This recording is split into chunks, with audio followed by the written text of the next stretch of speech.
Gatusan ka mga police personnel gikan sa lain-laing unit ang misulod sa mga lugar nga gituohang nagtago si Apollo Quiboloy, ang founder sa Kingdom of Jesus Christ, aron iserve ang warrant of arrest kaganyang kadlawon Hunyo 10. Hiniusang puwersa sa PNP ang misulod sa KOJC compound sa Buhangin ug Glory ug Prayer Mountain sa Tamayong, Kalinan District.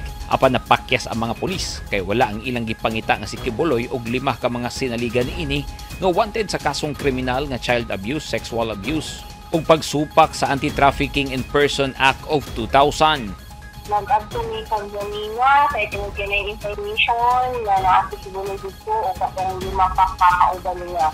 Sinino sa negative malang goal sa mga operation. So dahil gihapon ka nga mag-monitor o hopefully makaanan din na sa inyo makumbok na ito kasi about para share po na ito ang warrant of arrest na i-issue sa court sa iyaha. Apan miinit og nagkatensyon kay mibabag ang mga supporters ug miyembro sa KOJC ngadto sa mga pulis. Pipila ka oras ang negosasyon sa mga pulis hangtod mitugot ang taga-Kingdom nga mosulod sila sa propiedad ni Quiboloy.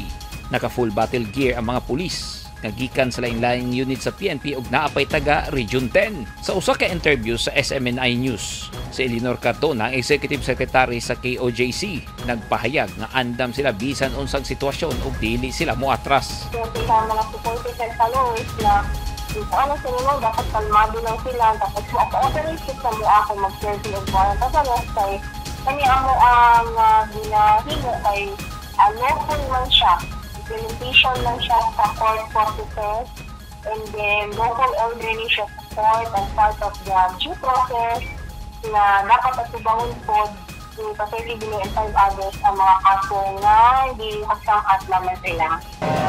Duha ka helicopter sa PNP ang gikataho nga mitug pasulod sa lapad nga KOJC compound. Pagkahuman, ang abogado ni Quiboloy nga si Israelito Torion nakigdiskusyon sa pulis nga gitugutan lamang ang limitado nga gidaghanon sa mga opisyal nga makasulod sa lugar, samtang ang mga sakyanan sa pulisya gibalibaran nga makasulod.